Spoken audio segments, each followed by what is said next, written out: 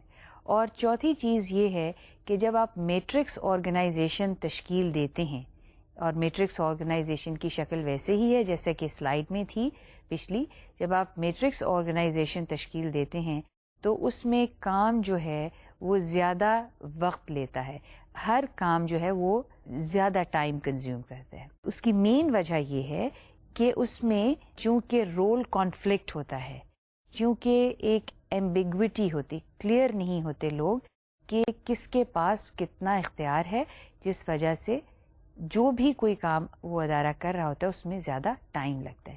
تو یہ ایک مسائل ہے میٹرکس آرگنائزیشن کے. یہ میں آپ کو بتاتی چلوں کہ میٹرکس آرگنائزیشنز یا میٹرکس اسٹرکچر جو ہے وہ زیادہ عام طور پہ پاپولر نہیں ہے.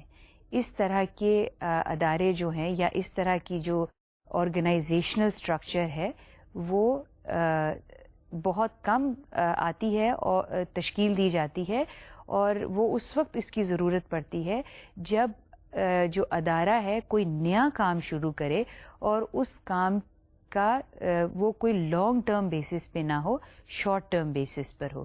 تو ادارہ اپنی ایگزسٹنگ وسائل جو ہیں، جو اس کے موجودہ وسائل اور ریسورسز ہوتی ہیں یعنی مین پاور ہوتی ہے، اس کو وہ استعمال کرتا ہے فار دا پروجیکٹ جو کہ تھوڑے عرصے کے لیے ایک خاص مقصد حاصل کرنے کے لیے بنایا گیا ہے.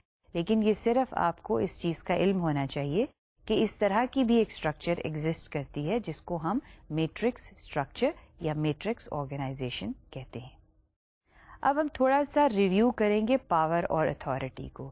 پاور اور اتھارٹی جو ہے آرگنائزیشنز میں انٹرچینجبلی یہ لفظ استعمال ہوتا ہے، یہ میں نے پہلے بھی کہا. تو پاور اتھارٹی کیا ہے؟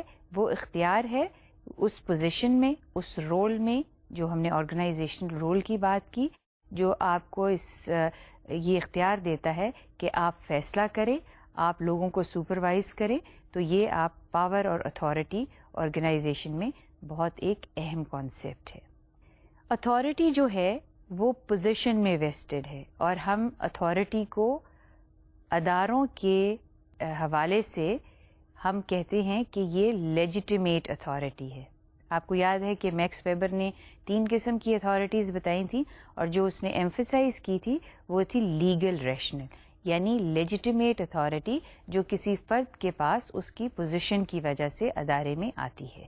سو آرگنائزیشنز میں جو رولز ہیں ان ہر رول کی ایک اپنی اتھارٹی ہے، یعنی ہر پوزیشن کی ایک اپنی اتھارٹی ہے.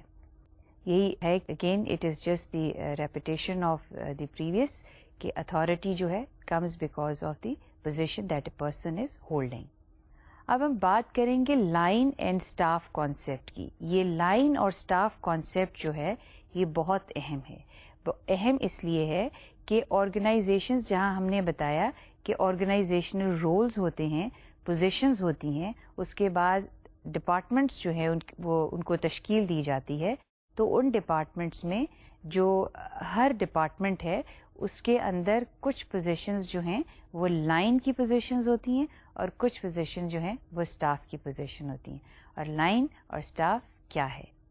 اب یہ دیکھیے جیسے آپ کو سلائیڈ میں نظر آ رہا ہے کہ لائن فنکشنز وہ فنکشنز ہیں، یا لائن اتھارٹی یا لائن پوزیشن وہ پوزیشن ہے ادارے میں جو ادارے کا کام اصل میں ایکچولی پرفارم کرتی ہیں، جو ایکچولی کام کرتے ہیں.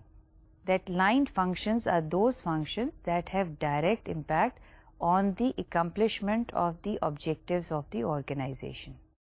یعنی جو بھی ادارے کا مقصد ہے، جس مقصد کے لیے وہ بنایا گیا ہے، اور جو لوگ اصل میں اس مقصد کو حاصل کرنے کے لیے کام کرتے ہیں، وہ لائن سٹاف یا لائن پوزیشن کہلاتی ہے. مثال آپ کو دی گئی ہوئی ہے، police person controlling the mob. اب جو پولیس کا محکمہ ہے، اور آپ کو کچھ اگر آپ ریکال کریں تو ہم نے آپ کو ون آف دا لیکچرز میں تھوڑا سا ہیرارکی بتائی تھی پولیس ڈپارٹمنٹ کی.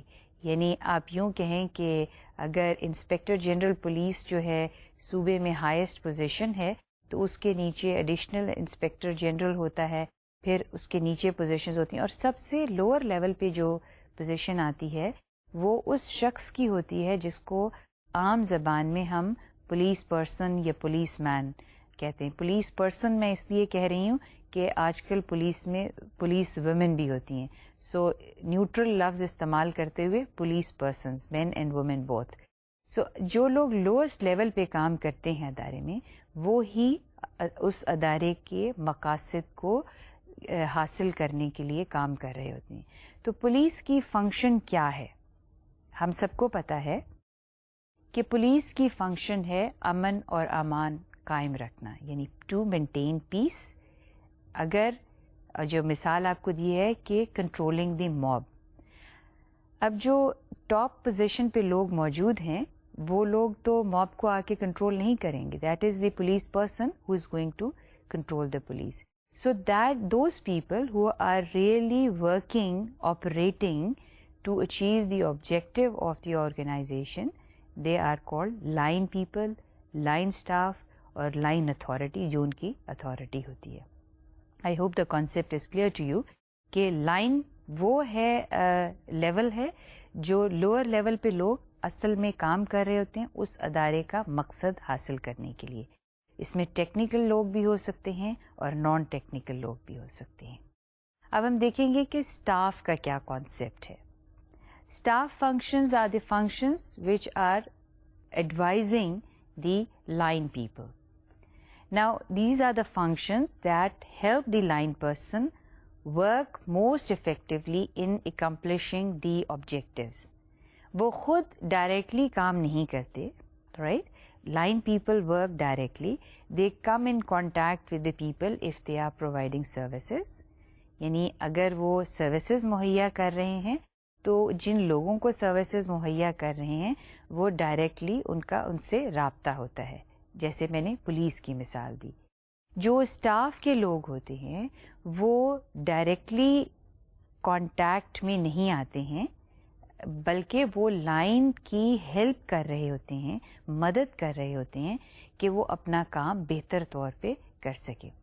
اب اس کی مثال جو میں آپ کو اسی محکمے سے دی ہے وہ یہ دی ہے کہ a person managing the budget of the organization.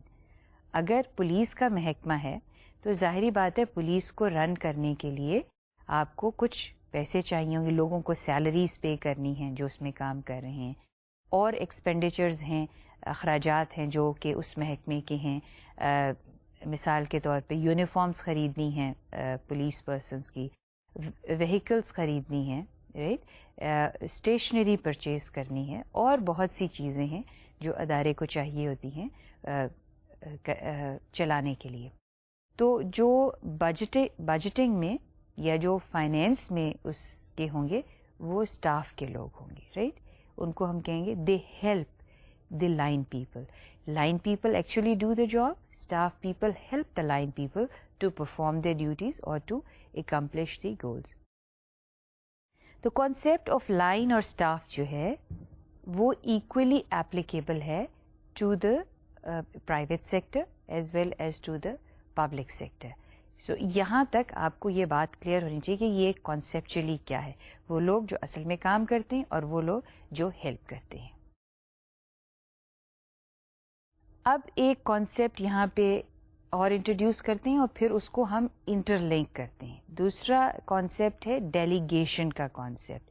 Delegation کا کانسیپٹ کیا ہے؟ It is the assignment to another person of formal authority and responsibility for carrying out specific activities. Delegation to give formal authority to a person to perform his or her duty. یعنی یوں آپ کہیں کہ اگر, اور میں یہ آپ کو آگے چل کے مزید واضح ہو جائے گا یہ کانسیپٹ, کہ اگر ہم یوں ڈیلیگیشن ایک ہائر لیول پر جو لیٹس سے ہائیسٹ لیول پہ جو لوگ کام کر رہے ہوتے ہیں ان کی کچھ زیادہ اختیارات ہوتے ہیں, لیکن چونکہ یہ ممکن نہیں ہے کہ وہ سارے کام خود کر سکیں, لہٰذا کچھ اپنے اختیارات میں سے کچھ حصہ وہ لوور لیول پہ دے دیتے ہیں. You give a part of your authority to people working down below you. اپنے اختیارات کا کچھ حصہ نیچے پاس آن کر دیتے ہیں. اب یہ آپ کو اس سے وضاحت ہوگی اس کانسیپٹ سے کہ ایک کانسیپٹ ہے اسکیلر پرنسپل.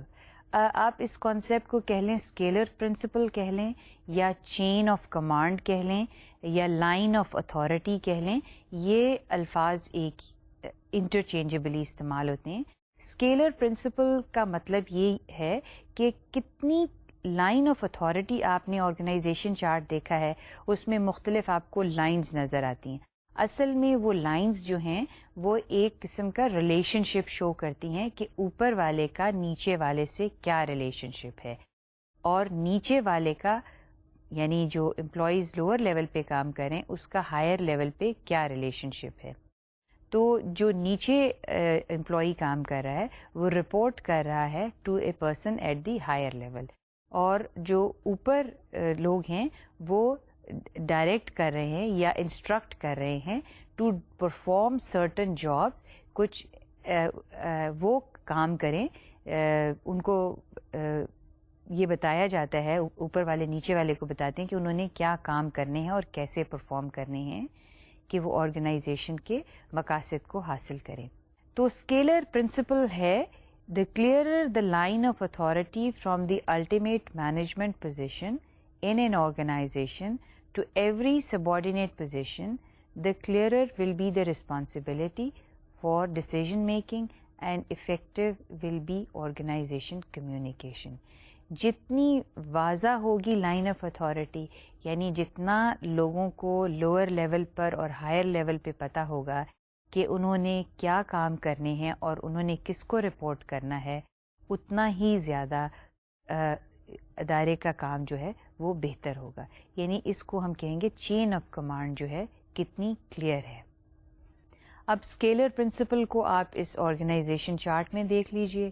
اس میں آپ کو بتایا وہی چیز کانسیپٹ میں نے آپ کو کہا تھا کہ ڈفرینٹ لائنز آپ کو نظر آ رہی ہیں اور یہ لائنز آپ کو شو کر رہی ہیں کہ آپس میں لوگوں کا کیا ریلیشن شپ ہے.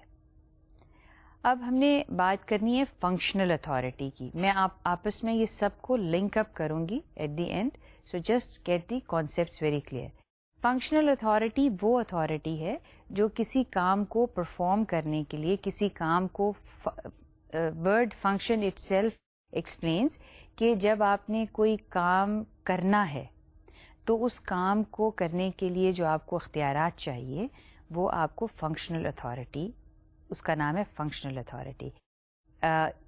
یہ اتھارٹی جو ہے فنکشنل اتھارٹی ڈیلیگیٹ ہوتی, یہ اتھارٹی اوپر سے نیچے آتی ہے. اس کی مثال یوں ہے کہ جب ڈے ٹو ڈے کام کرنے ہوتے ہیں مینیجرز نے, سپروائزرز نے, امپلائیز نے, تو جو پروسیسز اور سسٹمز ہیں وہ یہ فنکشنل اتھارٹی یعنی آپ کو سسٹم کو چلانے کے لیے, یعنی پروسیس جو کام کرنے کا ایک اسٹیپ بائی اسٹیپ اپروچ ہے اس کو کلیئر ہونا آپ کے ذہن میں بہت ضروری ہے. یعنی آپ کس طریقے سے کام کریں گے.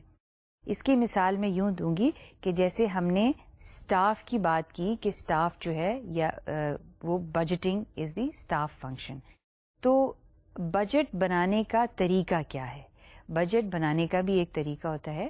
تو وہ process of making a budget must be clear, اس لیے کہ اگر آپ بجٹ کو اس طریقے سے نہیں بنائیں گے جس طریقے سے آرگنائزیشن نے ایک میتھڈ یا ایک اسٹینڈرڈائزڈ پروسیجر ایوالو کیا ہے, تو بجٹ اس طرح سے نہیں بنے گا جیسے کہ وہ ادارہ چاہتا ہے.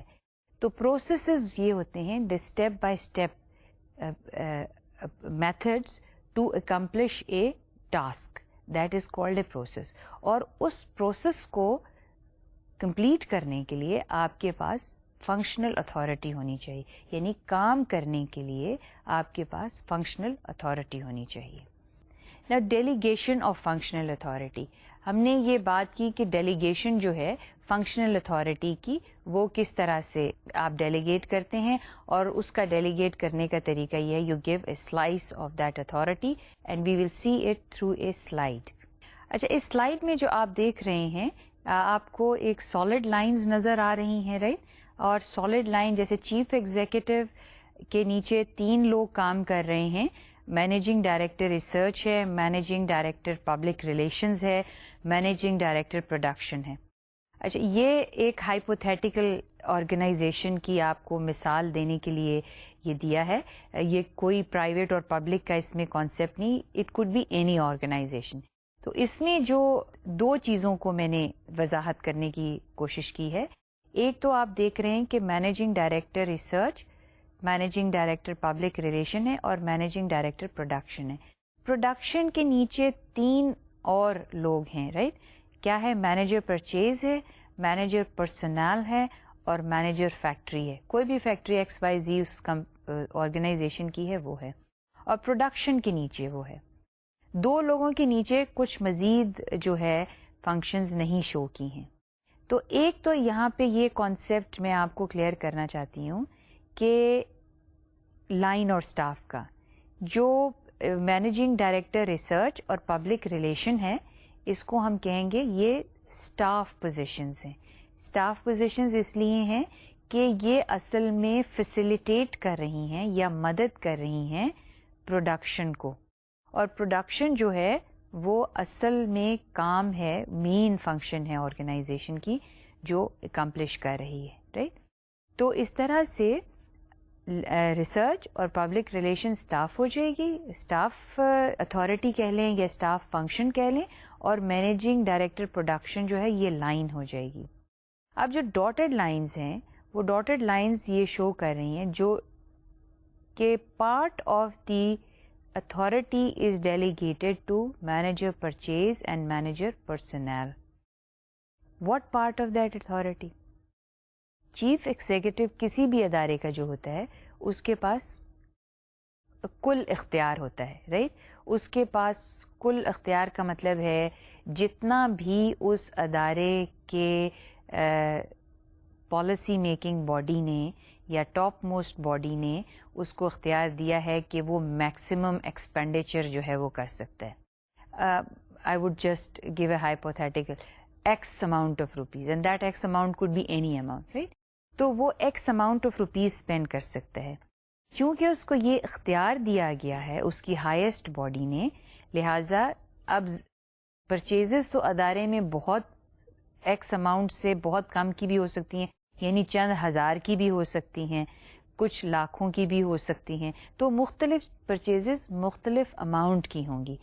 اب یہ ضروری نہیں ہے کہ اگر لیٹس سے کہ چند 100 کی پرچیز کرنی ہے تو وہ بھی چیف ایگزیکٹو خود ہی اس کو اپروو کرے.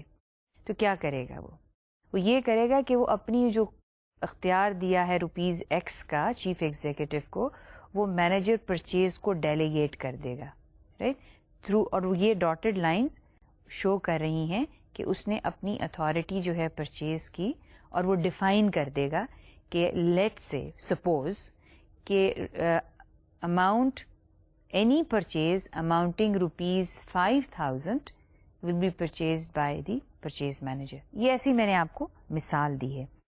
تو اس نے اصل میں کیا کیا ہے, اس نے یہ اتھارٹی ڈیلیگیٹ کی ہے ٹو پرچیز مینیجر. اب ہو سکتا ہے کہ کچھ اتھارٹی وہ یہ میں اگین ہائپوتھیٹیکل مثال ہے کہ وہ مینیجنگ ڈائریکٹر پروڈکشن کو دے دے, رائٹ. تو وہ کچھ اس نے پارٹ آف اٹ اتھارٹی جو ہے پروڈکشن کو دے دی ہے, اور کچھ اس نے خود اپنے پاس رکھے. یعنی اگر وہ ہائیسٹ اماؤنٹ کی پرچیز ہے تو وہ خود ڈیسائیڈ کرے گا اور اس کے بارے میں خود وہ سب جو ہے وہ کرے گا. یعنی of course the others will help him اور ہر.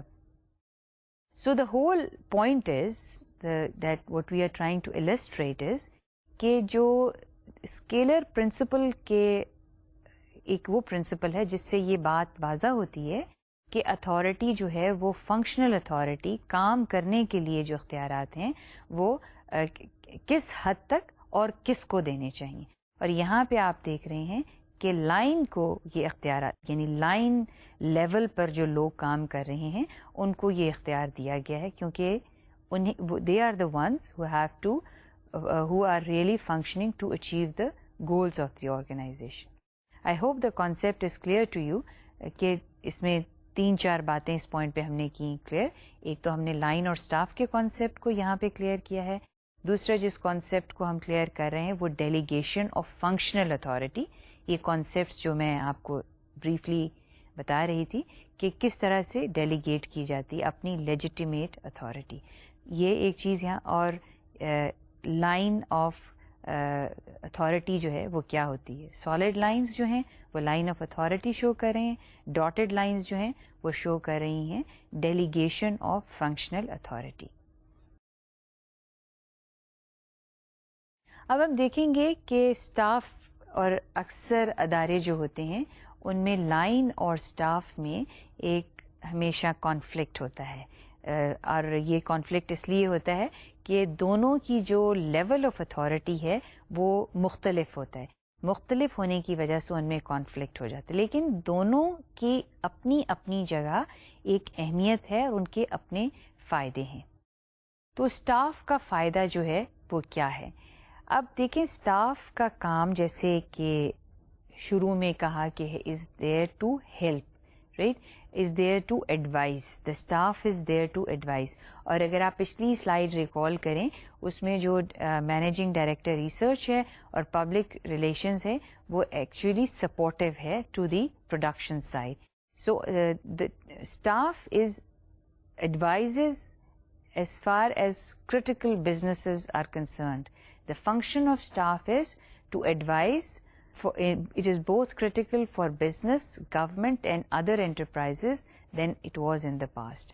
آج کل کے زمانے میں اسٹاف کی اہمیت یہ ہے کہ وہ ایڈوائزری کیپیسٹی میں کام کرتے ہیں. And we will see how does it advise. Now جو اسٹاف کس طرح سے ایڈوائز کرتا ہے، اسٹاف کے ایڈوائز کرنے کا it's a kind of a think tank for the organization.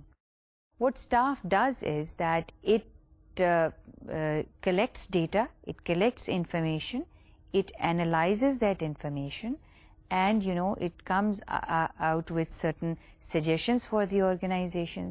آپ یہ سوال کریں گے کہ کس طرح کا ڈیٹا جو ہے وہ اسٹاف جو ہے وہ اینالائز کرتے ہیں.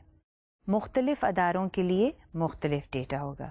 مثال کے طور پہ جو ہم نے پچھلی سلائیڈ میں کہا کہ مینیجنگ ڈائریکٹر ریسرچ ہے، تو مینیجنگ ڈائریکٹر ریسرچ اور پروڈکشن کو اس نے ایڈوائز کرنا ہے، ہیلپ کرنا ہے، تو وہ perhaps will give information on what is the demand for the product, اگر وہ پروڈکٹ بنا رہے ہیں، رائٹ، یا فیوچر میں ڈیمانڈ جو ہے وہ کم ہوگی یا زیادہ ہوگی.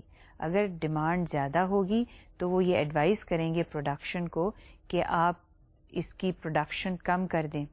یا یہ بھی ممکن ہے کہ ریسرچ اینڈ ڈیولپمنٹ والے لوگ جو ہیں وہ یہ کہیں کہ آپ کے پروڈکٹ جو ہے اس کی پیکیجنگ جو ہے وہ اس میں امپروومنٹ کی ضرورت ہے، آپ اپنی پیکیجنگ کو بہتر کریں اگر آپ چاہتے ہیں کہ آپ کی ڈیمانڈ بڑھے. تو مختلف چیزوں کے اوپر وہ ایڈوائز کرتے ہیں to the line people. Government میں کس طرح کی ایڈوائز ہوگی؟ گورنمنٹ میں ایڈوائز مختلف قسم کی ہوتی ہے، اور government is such a huge organization that it will have staff function in each of its department ہونے چاہیے، جن کا کام صرف یہ ہو کہ وہ اداروں کو بتائیں کہ باہر جو تبدیلی آ رہی ہے اس کے مطابق کیسے آپ نے اپنے انٹرنل سسٹمز کو تبدیل کرنا ہے. تو اسٹاف جو ہے، جتنے بھی جو لوگ اسٹاف کی لیول پر کام کرتے ہیں وہ ایڈوائزری لیول پہ کام کرتے ہیں. اب لمیٹیشنز کیا ہیں؟ ان کے کچھ نقصانات ہیں. اکثر جو اسٹاف بلیم یعنی اسٹاف کے اوپر ایلیگیشن آتی ہے وہ یہ ایلیگیشن ہوتی ہے کہ اسٹاف کو لائن والے جو لوگ کام کر رہے ہیں ان کے کام کا نہیں پتہ ہے. اس لیے لائن پہ جو لائن پیپل سے that we are the ones who are actually working, ہم تو اصل میں کسی ادارے کا جو کام ہے اصل میں ہم کر رہے ہیں. تو جو مسائل ہیں ان کا ہمیں پتہ ہے، اسٹاف والوں کو نہیں پتہ. اسٹاف والے تو بیٹھ کے ریسرچ کرتے ہیں، ڈیٹا کلیکٹ کرتے ہیں، اینالائز کرتے ہیں اور ہمیں ایڈوائس دیتے ہیں کہ جی ریکمنڈیشنز دیتے ہیں کہ آپ اس طرح سے کریں اور اس طرح سے نہ کریں. تو وہ کہتے ہیں کہ یہ they can not advise us, اور یہ ایک کانفلکٹ سا جو ہے رہتا ہے. پر limitations, what are the further limitations of the staff? Danger of undermining line authority. The advice of staff officer is taken by the executives with enthusiasm, which may not be acceptable to line operating people. یعنی جو وہ مشورہ دیتے ہیں through their research and development, this may not be acceptable to line people. وہی وجہ ہے کہ لائن کے لوگ ہیں وہ کہتے ہیں کہ ہم اصل میں کام کرنے والے ہیں, ہمیں زیادہ پتہ ہے, اسٹاف والوں کو اتنا نہیں پتہ. سو لمیٹیشن ہے ان کی. اور کچھ حد تک اس بات میں صداقت بھی ہے کہ جو شخص خود کام کرتا ہے تو اس کو زیادہ پتہ ہوتا ہے کہ کام کے کیا مسائل ہیں, کیونکہ وہ اصل میں that person is face to face with the work. جو لوگ اس سے ڈائریکٹلی لنکڈ نہیں ہوتے, جن کا ڈائریکٹ واسطہ نہیں ہوتا اس کام سے, ان لوگوں کو شاید مسائل کی اتنی سمجھ نہیں آتی ہے. تو یہ بات ایک حد تک صحیح ہے. لیکن جو دوسری طرف آرگیومنٹ ہے وہ آرگیومنٹ یہ ہے کہ جو لائن کے پہ لوگ کام کرتے ہیں, یعنی لائن لیول پہ لوگ کام کرتے ہیں, ان کے پاس اتنا وقت نہیں ہوتا کہ وہ اتنی سوچ و بچار کر سکیں مسائل کے اوپر. تو یہ ایک لہٰذا کچھ لوگ ایسے ہونے چاہیے جو سوچ و بچار کریں اور وہ ایڈوائز کریں. اس بات میں بھی ایک حد تک صداقت ہے. لیکن اس کا حل کیا ہے؟ تو ایک حل تو آبویس سا ہے کہ اگر لائن اور سٹاف کے لوگ مل کے ایک مسئلے کے حل کو ڈھونڈیں تو شاید وہ ایک بہتر حل ہو. تو یہ ایک کانفلکٹ کا ریزالو کرنے کا طریقہ ہے. But this is the general allegation that is put to staff کہ اسٹاف کو لائن کے مسائل کا اتنا نہیں پتہ ہے. دوسری جو لمیٹیشن کہہ لیں یا جو اعتراض ہے اسٹاف کے اوپر وہ کچھ اس طرح سے ہے. Lack of staff responsibility. Advisory department only propose plans while line has to implement. This creates situation for shifting blames for mistakes.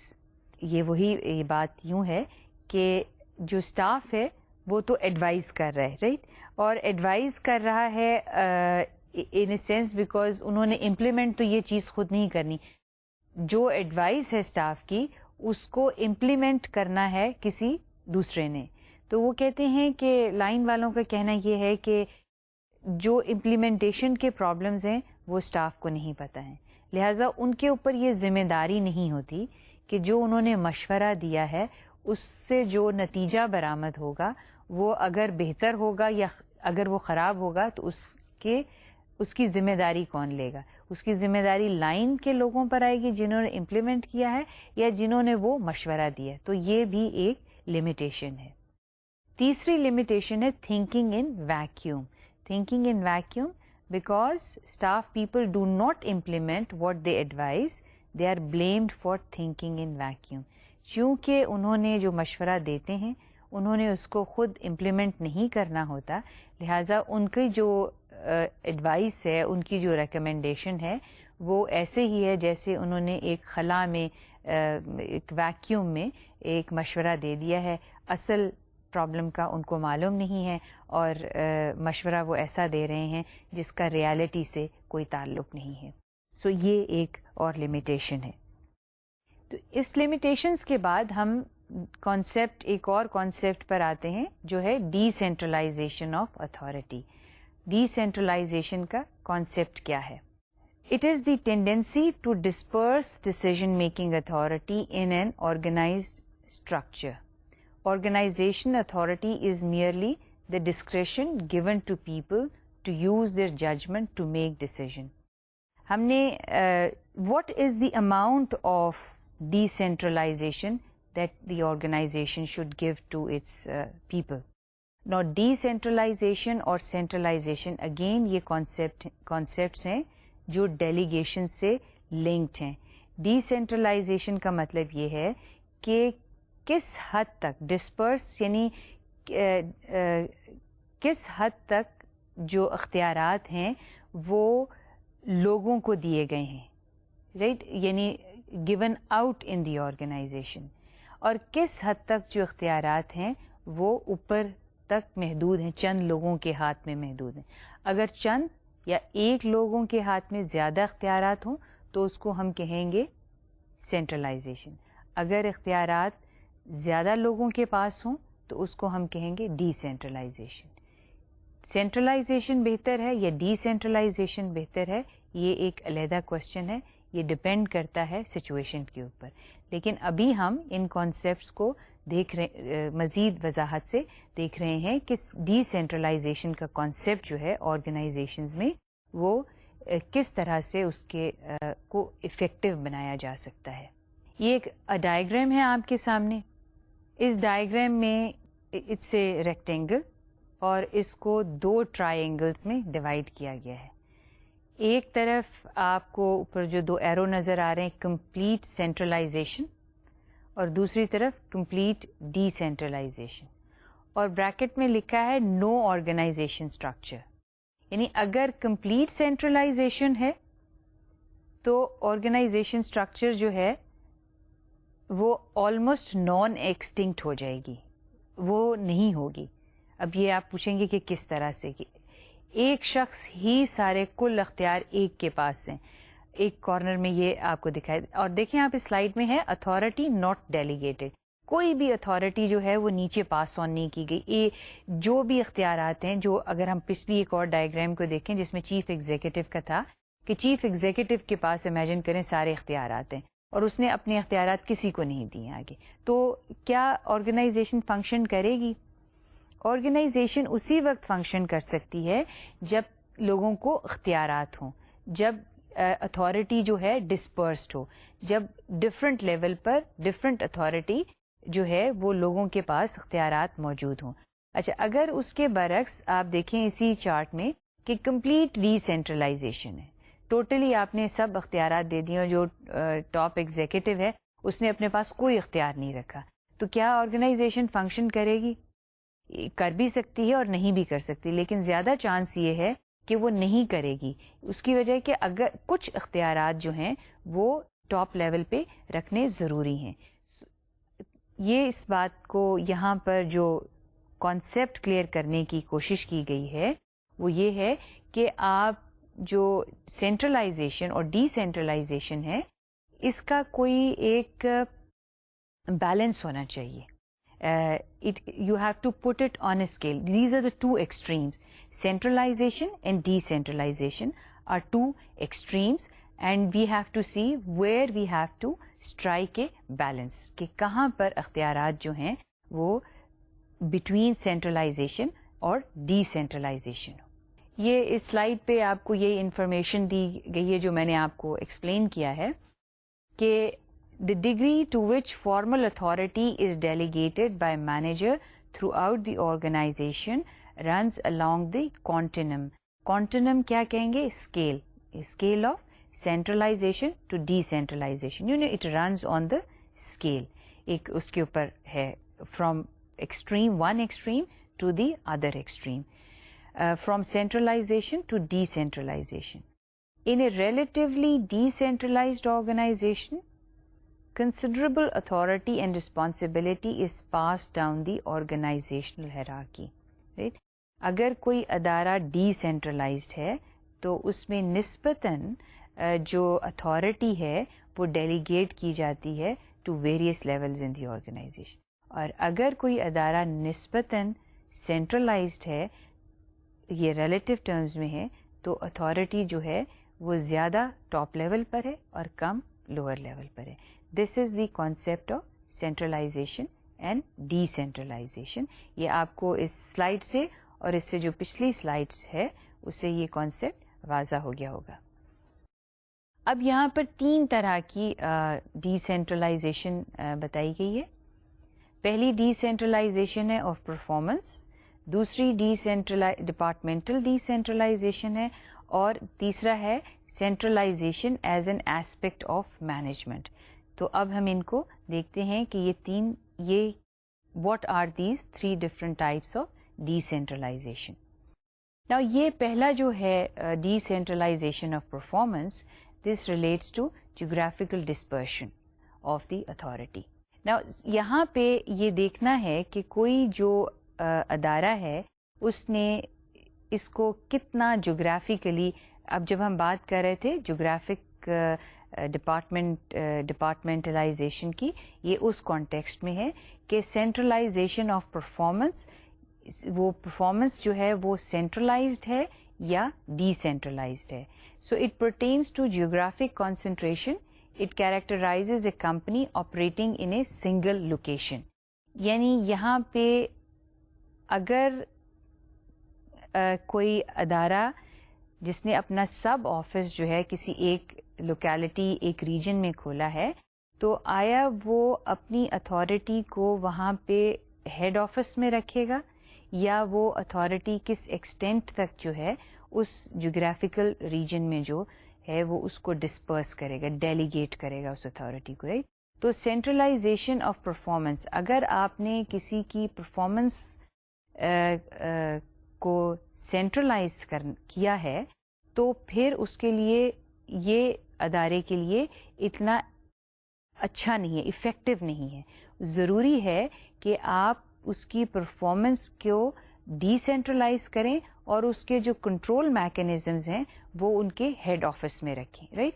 تو what is the degree of centralization that will prevail at the head office, and how much it will be given to the offices at the geographical level, at the territorial level, or at the physical location. یہ دوسرا ہے departmental decentralisation. Departmental decentralization refers to centralization of specialized activities generally in one department. For example, maintenance for a whole plant may be carried out by a single department.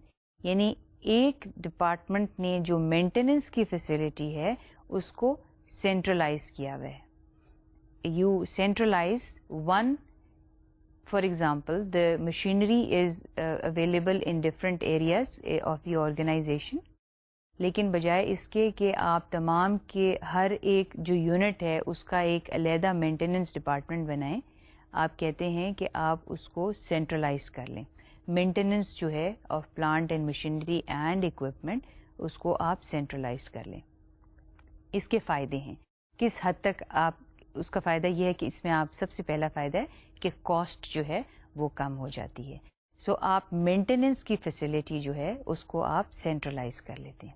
یعنی ہم بات کر رہے ہیں کہ کس حد تک ہم کسی چیز کو سینٹرلائز کریں. یہ بات بڑی واضح ہے، میں آپ کو یہاں پہ بتاتی چلوں کہ جو فیصلہ ہے سینٹرلائزیشن کا اور ڈی سینٹرلائزیشن کا، یہ ویری کرتا ہے from organization to organization and from the need of the organization. If the organization wants that it is more efficient to decentralize performance or decentralize maintenance, and that is more does not incur too much of cost, یعنی اس پہ budget increase نہیں ہوتا، پیسہ زیادہ نہیں لگتا اور performance بہتر ہوتی ہے، تو آپ اس کو فیصلہ کریں گے کہ ڈی سینٹرلائز کر دیں. لیکن اگر اس کے برعکس یہ دیکھا جاتا ہے کہ آپ کو مینٹیننس میں اگر آپ ہر ایک کو انڈیویجول مینٹیننس یونٹ دیں گے، مینٹیننس کے لوگ دیں گے، تو اس میں آپ کی کاسٹ بڑھے گی. تو سینٹرلائزیشن جو ہے maintenance of a plant, maintenance of a machinery, the organization keep it as a centralize. یہ اس کی مثال یوں ہی ہے جیسے کہ بجٹنگ سے بھی آپ لے سکتے ہیں کہ کسی حد تک ہر سرکاری ادارے کو اختیار ہوتا ہے کہ وہ اپنا بجٹ خود بنائے، right. The finance ministry delegates certain authority, decentralizes that how a budget will be made. But it does keep certain authority, یا کچھ اختیارات وہ اپنے پاس رکھتی ہے کہ بجٹ آپ نے اس لائن پہ بنانا ہے، اس پیٹرن پہ بنانا ہے. بجٹ بنانے کا یہ طریقہ ہے.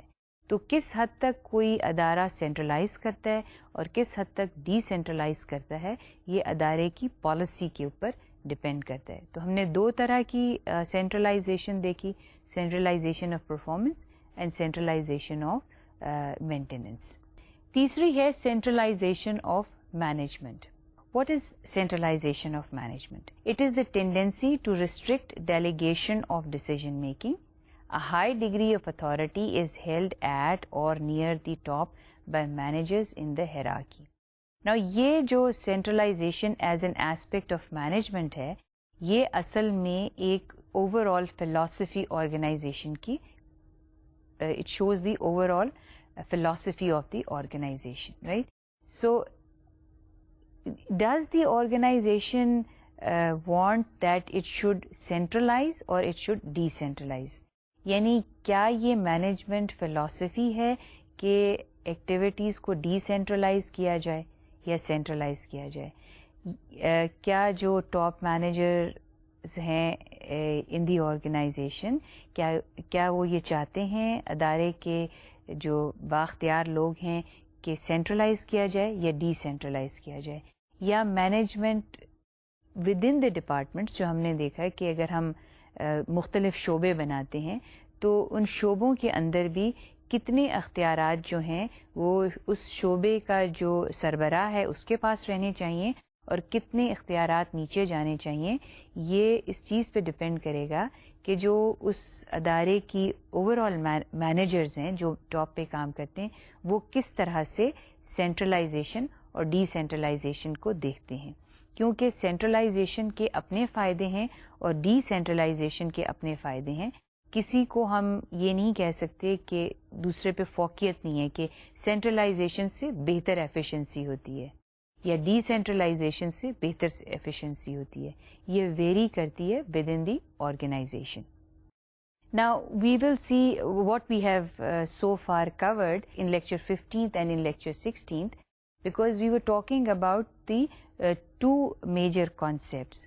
پہلے ہم نے ڈپارٹمنٹلائزیشن کی بات کی اور پھر ہم نے بات کی اتھارٹی اور ڈیلیگیشن اور ڈی سینٹرلائزیشن کی۔ اب ہم اس کو ایک ایک کر کے ان چیزوں کو دیکھتے ہیں اور اس کو لنک اپ کرتے ہیں۔ ہم نے یہ دیکھا کہ there are 4 building blocks of organizing, ٹھیک ہے، جو اب تک ہم بات کرتے آ رہے ہیں کہ جب ہم نے اداروں کو تشکیل دینا ہے تو اس کے 4 اہم جو ہیں ایریاز ہیں۔ وہ 4 اہم ایریاز کون سے ہیں؟ پہلا ایریا ہے classify work into activity which is called division of labour یا ڈویژن آف ورک۔ ہم نے پہلی بات کی جب ہم نے ڈپارٹمنٹلائزیشن کی بات کی تھی تو ہم نے کیا کیا تھا کہ ہم نے مختلف بنیاد یا بیسز بتائے تھے جس پہ ہم ڈپارٹمنٹلائز کر سکتے ہیں ادارے کو۔ تو ہم نے پہلی بات کی تھی کس چیز کی؟ ڈویژن آف ورک کی۔ بہت پرانا کانسیپٹ ہے۔ ڈویژن آف ورک کا مطلب ہے کہ آپ جو اسپیشلائزڈ کام ہیں ان کو آپ جو یکساں طرح کے کام ہیں ان کو آپ ایک جگہ یکجا کر دیں، اور جب آپ اس کو یکجا کریں تو آپ اس کو نام دے دیں ڈپارٹمنٹ کا۔ تو division of work, and I told you at the very beginning of my lectures that division of work leads to better efficiency, it leads to greater output, it leads to better performance, and it leads to better achievement of the goals of the organization. So پہلی جو organizing کی بات کی classify all the activities، division of work، specialization، اسی سے linked ہے division of work سے specialization۔ اور آپ شاید ریکال کریں کہ یہ بات جب ہم ڈپارٹمنٹلائزیشن میں کر رہے تھے اس میں ہم نے اس چیز کا ذکر کیا تھا کہ جب لوگ اپنے ہی ادارے میں کام کرتے ہیں اور زیادہ دیر تک کام کرتے ہیں تو وہ ایک طرح سے عادی ہو جاتے ہیں اس کام کو کرنے کے، اور ان میں تبدیلی لانا جو ہے وہ مشکل ہوتی ہے۔ دوسری چیز جو ہم نے اب تک کی ہے وہ یہ تھی combine activities in a logical and efficient manner. کیا کیا تھا کہ کمبائن کریں تمام ایکٹیویٹیز کو ڈپارٹمنٹ کی فارم میں، یعنی ڈپارٹمنٹلائز کریں۔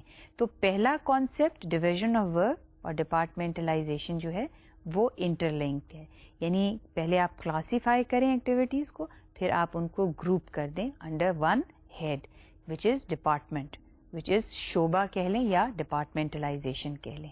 تو دوسرا ہم نے یہ کیا کہ گروپ کر دیا۔ تیسری چیز جو ہے جو ہم نے بات جس کی اتنی now this is like you have to understand کہ انڈر کرنٹس جو ہیں اس میں مینجمنٹ میں اور ایڈمنسٹریشن میں وہ یہ ہیں کہ ہیرارکی کی بات کی۔ Specify who reports to whom, نا who reports to whom is called hierarchy. the various levels that exist in the organization. کس طریقے سے ہم نے بات کی اس کی اس سینس میں کہ جب ہائر لیول پہ اتھارٹی ہوتی ہے تو لوور لیول پہ اتھارٹی کو جو ہے وہ دینا چاہیے، اور اگر آپ اس کو سینٹرلائزڈ رکھیں گے تو پھر آپ لوگوں کے کام کرنے میں ان کو مشکل پیش آئے گی. جو ایک اور چیز اس میں اہم ہے وہ ہے انٹیگریٹنگ ویریس ایکٹیویٹیز. ٹھیک ہے، اس کی بات ہم مزید تفصیل سے کریں گے، لیکن ابھی یہاں پہ میں بتاؤں کہ کیوں ضرورت پڑتی ہے انٹیگریشن کی. جب ہم بات کرتے ہیں ڈویژن آف ورک کی یا ڈویژن آف لیبر کی یا اسپیشلائزیشن، یہ مطلب ان کانسیپٹس کا مطلب ایک ہی ہے. اور یہ آپ نے دیکھا ہوگا کہ ہم نے یہ آپ کو کہا تھا کہ آپ ڈپارٹمنٹس میں جب لوگوں کو ڈیوائڈ کر دیتے ہیں ڈفرینٹ ایکٹیویٹیز کو تو وہ عادی ہو جاتے ہیں اپنے ہی ڈپارٹمنٹ میں کام کرنے کے لیے. ضروری ہوتا ہے کہ ان کی ایکٹیویٹیز کو انٹیگریٹ کیا جائے. جب تک ان کو کوآرڈینیٹ یا انٹیگریٹ نہیں کیا جائے گا تو جو اوور آل آرگنائزیشن کے گولز ہیں ان کو اچیو کرنا مشکل ہو جائے گا. رائٹ، سو اوور آل گولز آرگنائزیشن کے لیے اس کے لیے ضروری ہے کہ انٹیگریشن اور کوآرڈینیشن جو ہے دیٹ بیکمز ویری امپورٹنٹ. جو اسپیشلائزیشن ہے اس میں اس وجہ سے لوگوں کی جو پرسیپشن ہوتی ہے وہ بڑی نیرو ڈاؤن ہو جاتی ہے، اور نیرو ڈاؤن ہونے کی وجہ سے وہ اپنے ہی ڈپارٹمنٹ کی لیول پہ چیزوں کو دیکھ رہے ہوتے ہیں. تو یہاں پر کوآرڈینیشن کی ضرورت پیش آتی ہے. ہم نے جو اب اوور آل بات کی ہے ان تمام چیزوں کی، وہ یہ بات کی ہے کہ ہم نے اتھارٹی کو ایکسپلین کیا ہے اور اتھارٹی کو ڈیلیگیٹ کرنے کے کانسیپٹ کو بتایا. فنکشنل اتھارٹی کی ڈیلیگیشن کس حد تک ڈی سینٹرلائزیشن ہونی چاہیے، ڈی سینٹرلائزیشن کیا ہوتی ہے، سینٹرلائزیشن کیا ہوتی ہے، ان تمام چیزوں کو ایکسپلین کیا ہے. اور اب امید ہے کہ آپ کو یہ کانسیپٹس جو ہیں کافی حد تک کلیئر ہو چکے ہوں گے، اور اتنی انڈرسٹینڈنگ آپ کی ڈیولپ ہو چکی ہوگی کہ جو اب ہم نیکسٹ لیکچر میں جو بات کریں گے وہ بات ہوگی about the how to we strengthen the how do we make it decentralization effective, and what are the personal areas in which authority can be delegated and what hinders the delegation of authority. یہ بات ہم next lecture میں کریں گے. تو اس lecture کو آپ بیٹھ کے ریوائز کیجئے. till we meet for the next lecture. خدا حافظ.